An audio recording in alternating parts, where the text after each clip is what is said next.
Hello hi friends, welcome back to my channel Jayachandra's world. ఈరోజు మన ఛానల్లో వినాయకుడికి ఎలుక ఎలా వాహనంగా మారింది, ఎలుకను మాత్రమే వినాయకుడు ఎందుకు వాహనంగా చేసుకున్నాడు అనే విషయాన్ని మనం తెలుసుకుందాం.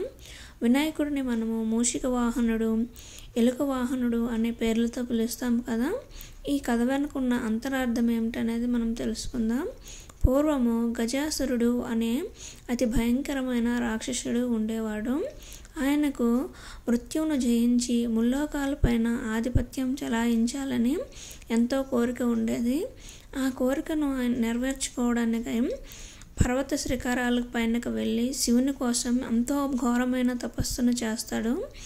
ఆయన తపస్సును మెచ్చుకున్న శివుడు గజముఖాసురుడికి వరమివ్వడానికి గజముఖాసురుడి దగ్గరికి వస్తాడు.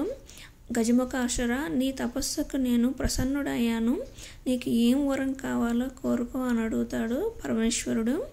అప్పుడు గజముఖాసురుడు, తండ్రి పరమేశ్వర, నేను ఏ యొక్క ఆయుధంతో కూడా నాకు మరణం సంభవించకూడదు. ఎవరు ఎలాంటి ఆయుధాలు నాపై ప్రయోగించినా అవి నాకు హాని కలుగజేయకూడదు. ఇటువంటి వరాన్ని నాకు ప్రసాదించండి అని గజముఖాసురుడు పరమేశ్వరునికి కోరుకుతాడు.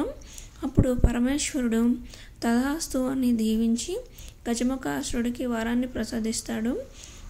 గజముఖాసురుడు వరాన్ని గెలుచుకున్న సందర్భంగా భూలోకాలపైన 3 లోకాలపైన విపరీతంగా దండెత్తుతాడు. జంతువులను, మనుష్యులను ఎన్నో రకాలుగా బాధపెడుతూ ఉంటాడు. ఆయన బాధలను తట్టుకోలేక దేవతలు కూడా ఎన్నో విధాలుగా బాధలు పడుతూ ఉంటారు. అప్పుడు ఇంద్రుడు పరమేశ్వరుడి దగ్గరికి వచ్చి, తండ్రి పరమేశ్వర, ఈ గజముఖాసురుడి బాధలను మేము తట్టుకోలేకపోతున్నాము, ఈ గజముఖాసురుడి నుండి మాకు విముక్తిని కలిగించండి అని పరమేశ్వరుని కోరుకుంటాడు ఇంద్రుడు. అప్పుడు పరమేశ్వరుడు, నేను గజముఖాసురుడిని వధించడానికి విఘ్నేశ్వరుడిని పంపిస్తాను అని చెప్తాడు. విఘ్నేశ్వరుడిని పార్వతీ పరమేశ్వరులు పిలిచి ఈ విధంగా చెప్తారు.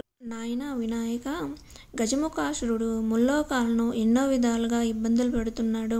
గజముఖాసురుడిని వధించిరా నాయన అని పార్వతీ పరమేశ్వరులు విఘ్నేశ్వరుడికి చెప్తారు. అప్పుడు విఘ్నేశ్వరుడు, అవును తండ్రి గారు, నేను కూడా గజముఖాసురుడి ఆగడాలను చూస్తున్నాను, ఆయన్ని వధించి వస్తాను అని చెప్పి విఘ్నేశ్వరుడు గజముఖాసురుడు దగ్గరకు వెళ్తాడు.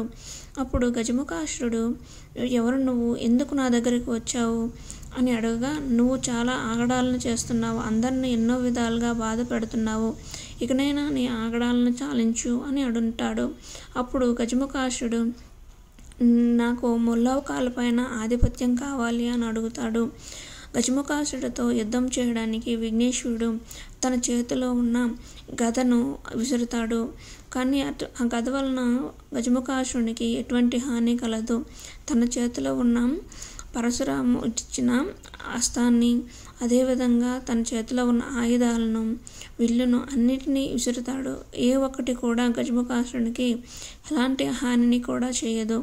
అప్పుడు గజముఖాసురుడు భీకరంగా నవ్వుతూ, నాకు ఏ ఆయుధం వలన కూడా మరణం సంభవించకుండా ఉండడానికి పరమేశ్వరుడు వరాన్ని ప్రసాదించాడు, నన్ను ఏ ఆయుధం కూడా వధించలేదు అని చెప్తాడు.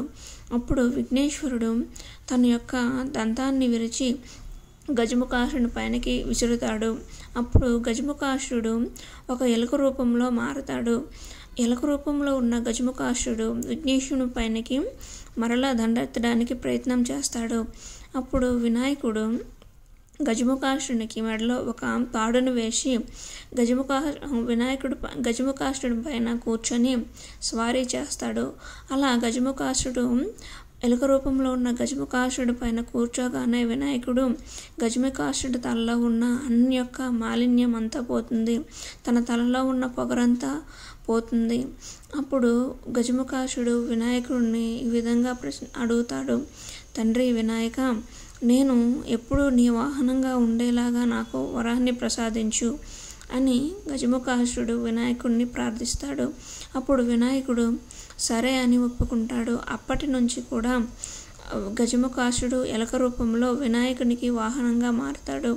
వినాయకుడు ఎక్కడికి వెళ్ళాలన్నా, ముల్లోకాలలో ఏ ప్లేస్కి వెళ్ళాలన్నా సరే ఎలుకనే వాహనంగా తీసుకుంటాడు. గజముఖాసుడు వినాయకుడు ఇద్దరూ కూడా మరలా కైలాసానికి వెళ్ళి పార్వతీ పరమేశ్వరులను కలిసి జరిగిందంతా చెప్తారు. అప్పుడు పార్వతీ పరమేశ్వరులు గజముఖాసుడికి ఆశీర్వచనాలు ఇస్తారు.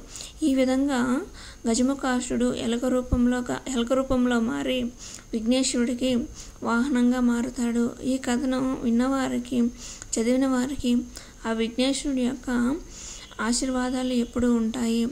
మీ అందరికీ విఘ్నేశ్వర నవరాత్రి శుభాకాంక్షలు. ఈ వీడియో కానీ మీకు నచ్చినట్లయితే మీకు ఫ్యామిలీ మెంబర్స్కి షేర్ చేయండి. Thank you for watching. ఇలాంటి మరిన్ని వీడియోస్ కోసం నా ఛానల్ని ఫాలో అవుతూ ఉండండి. Thank you.